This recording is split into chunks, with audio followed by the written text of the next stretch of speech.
morning guys. Day off ko po ngayon. Nandito po ako sa bahay. Good morning po sa inyo lahat.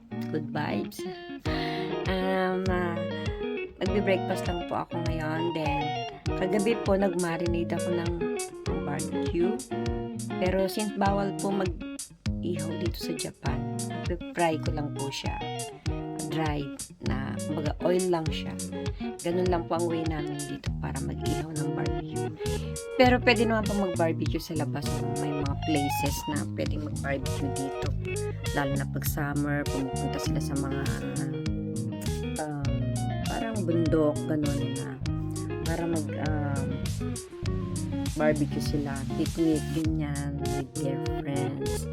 And now po, mag-aalmusal lang po ako. And later, ipipry ko na po yung marinate kong barbecue.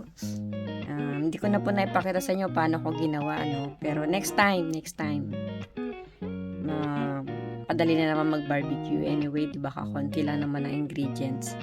So, ayan po. Ang breakfast ko po is avocado with soy milk. Favorite ko po ito kasi napaka-healthy sa mga gustong mag-diet dyan, Hindi po ako nagda-diet dahil sa trabaho ko. Pero, paborito lang po talaga itong soy milk na to. Yan. And soy ulit. Soy milk.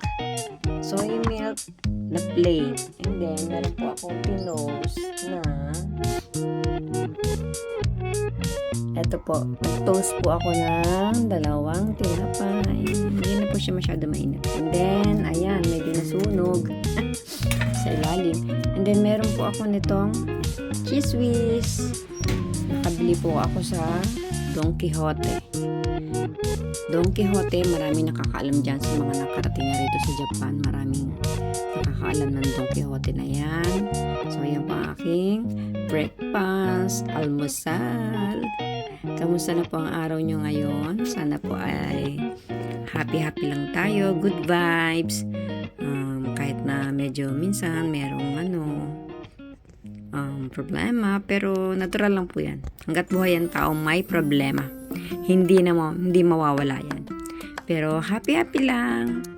So, eto guys. Sama kayo. Kain kayo.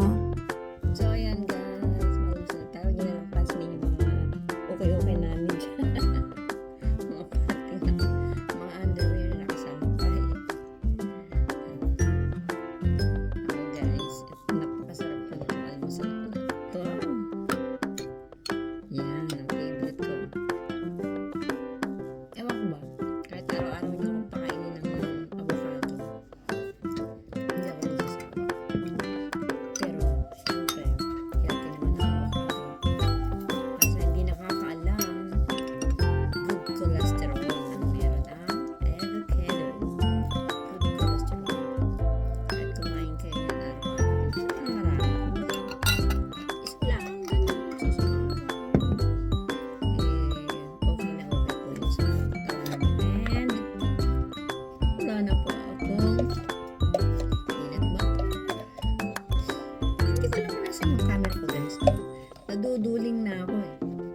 Hindi ko alam kung dito ba ako o dito ba ako dito. Magpasensyahan nyo na po. Sana maging masaya kayo. Habang pinapanood nyo po ang kukulitan ko dito sa vlog ko.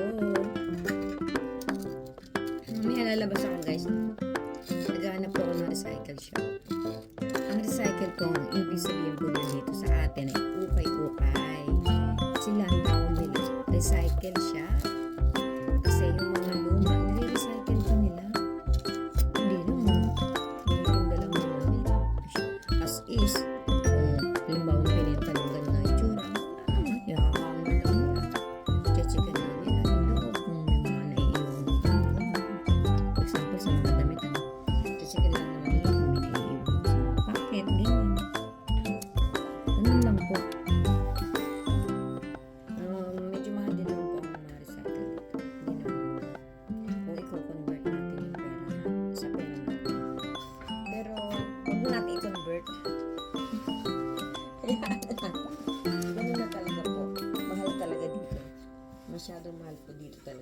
sa bansa nila.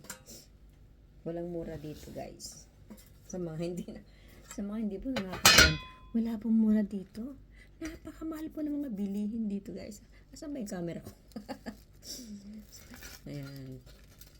Actually, dati na po ako nag-vlog. Nagluluto po ako. Dahil mahilig ako magluto. Sabi nila, masarap naman daw ang luto ko. Kaya lang, walang time. Simula nang mag-work ako sa hospital. Wala na po ako ng time magluto. May bili-bili na lang po ako ng tinatawag nila kubento. Yan, minsan, bigay-bigay na ibang friend.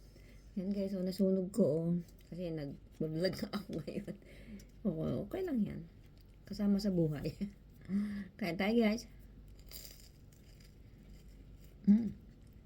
Stop. Kaya ayun na guys, no? Hindi ko na kayo kasi matagal akong kumain. Mamaya paglabas ko, papakita ko na lang sa inyo yung lugar na pupuntahan ko. Mag-inquire po ako dito sa ngipin ko kasi pupunta ako sa dental clinic. Last year po nasa Pilipinas ako ng December. Yan po ako nagpasko. Bagong taon. Pinuntahan ko pong dental clinic dyan.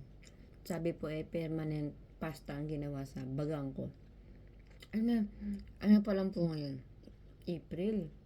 Nauupod po siya. Feeling ko, nagkamali siya. Temporary pasta lang to. Dahil ang permanent, tumatagal ng ilang taon po yan.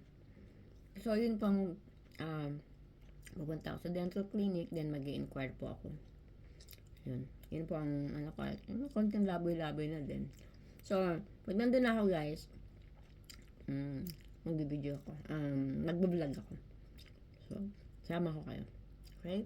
Sige po guys. See you later. Thank you. Bye-bye. And God bless to all. Magsimba po kayo Sunday ngayon.